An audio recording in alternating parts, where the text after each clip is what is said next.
বিরাট data কেটে নিচ্ছি, চলো। ওমা, হ্যাঁ ওই লাউ ডাঁটা কেটে আনছো, কি লাউ ডাঁটা দিয়ে কোনো রেসিপি বানাবে? হ্যাঁ, এই মিষ্টি লাউয়ের ডাটা আর পেঁপে দিয়ে একটা দুর্দান্ত সাথে রেসিপি বানাবো আজকে। তাই নাকি? হ্যাঁ দর্শকটা খেয়ে কি আমুল চাটবে নাকি? হ্যাঁ, একদম নিরামিষ রেসিপি বানাবো, দর্শকরা খেয়ে আঙুল চাটবে আর ধন্য ধন্য করবে। আচ্ছা, চলো দেখা যাক। হ্যাঁ, এটা এখন আমি এক এক করে কেটে নেব রেসিপিটা বানানোর জন্য। এটা এখন কেটে নিচ্ছি।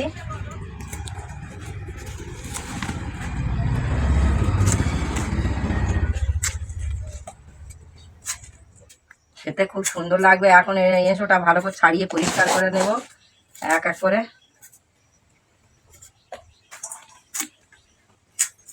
এই যে ডাঁটাটা কাটছি না, এই যে কাঠের যে ডাঁটাগুলো পাতা সমেত আছে, এইগুলো খেতে দুর্দান্ত লাগে। এটা নরম। হ্যাঁ, এইটাও ছাড়িয়ে নেবো। এটা খুব সুন্দর লাগবে কিন্তু খেতে। বন্ধুরা, কতগুলো ডাঁটা কেটেছি, আপনারা দেখলেন গাছ থেকে কত কেটে নিয়ে এলাম। কেটে এইগুলো হয়েছে মাত্র। আবার রান্না করলে আরো কমে যাবে। হ্যাঁ, রান্না করলে তো 1 মিনিটে খাওয়া হয়ে যাবে। জোগাড় করতে দেরি, রান্না করতে একটু দেরি, কিন্তু খাওয়ার সময় বেশি দেরি নেই। খাওয়া খুব তাড়াতাড়ি হয়ে যায়। মিষ্টি কুমড়োর ডাঁটাগুলো আমার কাটা হয়ে গেছে। এবার আমি পেঁপেটা কেটে নেব। বাবা, এটা তো লাল হয়ে গেছে। এটা দেবো, দি যা হয় হোক। এইটা মিষ্টি মিষ্টি লাগবে। আচ্ছা দাঁড়া, একটু পরে খালি।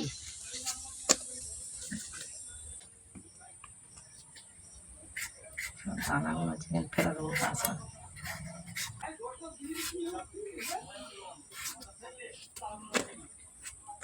পেঁপে এবং মিষ্টি কুমড়োর ডাঁটাগুলো আমার কাটা হয়ে গেছে এবং আলুটা এবার কেটে পরিষ্কার করে ধুয়ে নিয়ে উনুন সালে চলে যাবো রান্না করার জন্য। পেঁপে আর মিষ্টি কুমড়োর ডাঁটাটা রেসিপি বানানোর জন্য আমি উনুন সালে চলে এসেছি। এখন আমি উনুনটা ধরিয়ে দেব।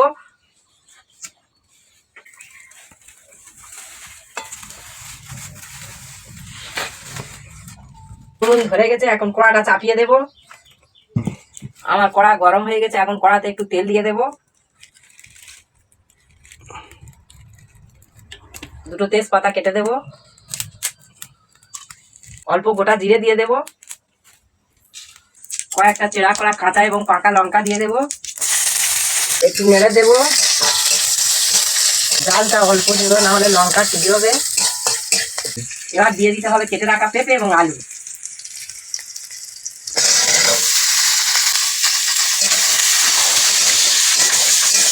দিয়ে দিতে হবে পরিমাণ মতো হলুদ গুঁড়ো।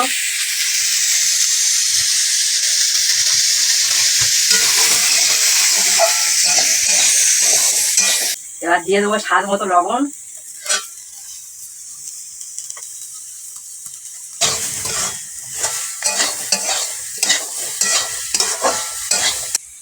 পেঁপে এবং আলু কিছুটা কষে নিয়েছি। এবার দিয়ে দেবো মিষ্টি কুমড়োর ডাঁটাগুলো।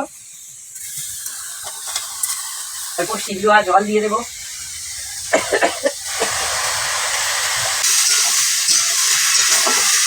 অল্প কিছুক্ষণের জন্য ঢাকা দিয়ে দেবো। কিছুক্ষণ পরে ফিরে এলাম, আবার ঢাকাটা খুলবো। দেবো কিছুটা পেস্ট করা আদা, জিরে, ধনে এবং গোলমরিচ।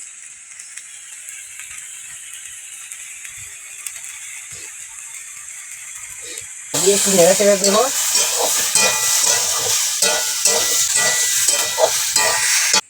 কড়াটা যাতে না লেগে না যায়, তাই অল্প জল দিয়ে দেব। অল্প জল দিয়ে দিচ্ছি।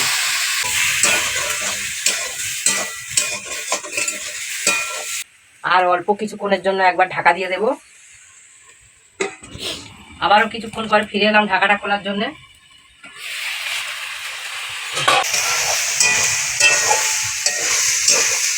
কিছুটা জল দিয়ে দেব।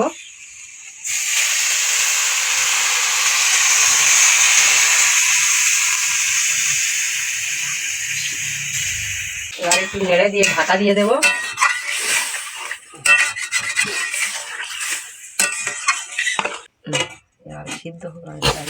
কিছুক্ষণ পর ফিরে এলাম, এবার ঢাকাটা খুলে দেখবো কেমন হয়েছে।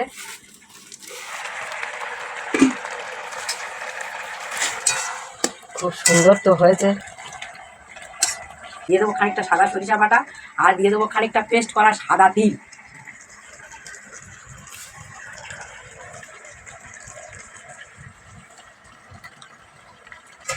একটু নেড়ে দেবো। এখন আমি রান্নার শেষ পর্বে চলে এসেছি। এবার কয়েকটা দিয়ে দেবো বাতাবি লেবুর পাতা, 4টে দিলাম। একটু নেড়ে আর কিছুক্ষণের জন্য ঢাকা দিয়ে দেবো, যাতে লেবু পাতার গন্ধটা এর মধ্যে মিশে যায় এবং সরিষা তিলগুলোও মিশে যায়, অল্প কিছুক্ষণের জন্য। এবার শেষ পর্বে ঢাকাটা খুলে দেখবো। খুব সুন্দর তো সেন্ট বেরিয়েছে।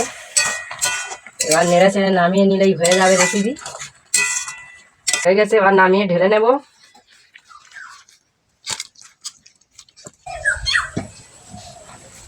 এটা কি বানিয়েছো? কি মনে হচ্ছে?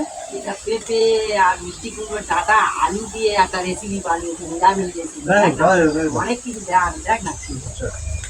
বন্ধুরা দেখো কত সুন্দর সুন্দর রেসিপি। রেসিপি আপনারা বাড়িতে বানিয়ে খাবেন, দেখবেন কম খরচে কম সময় এর দেখা যাক এবার কেমন হয়েছে।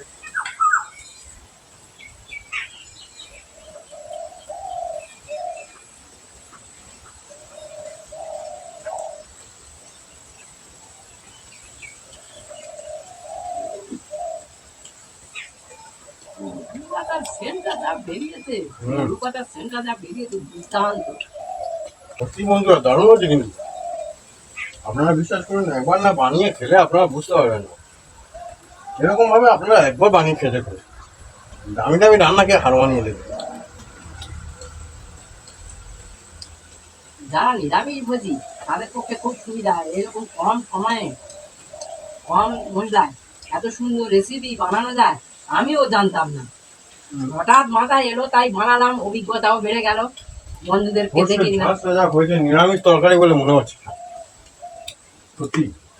আছে, সাদা তিল আছে। যাই হোক বন্ধুরা, আপনারা আমাদের সঙ্গে থাকবেন, লাইক কমেন্ট শেয়ার করবেন, আমাদের চ্যানেলকে সাবস্ক্রাইব করবেন।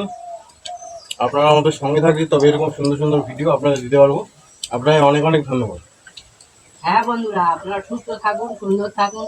আগের ভিডিও যারা লাইক কমেন্ট শেয়ার করেছেন তাদেরও জানাই ধন্যবাদ। আমাদের পাশে থাকার জন্য ধন্যবাদ বন্ধুরা। এইভাবে ঠিক আমাদের সঙ্গেই থাকবেন। আমরা গরিব মানুষ বলে আমাদের অবহেলা করবেন না বন্ধুরা। ধন্যবাদ বন্ধুরা।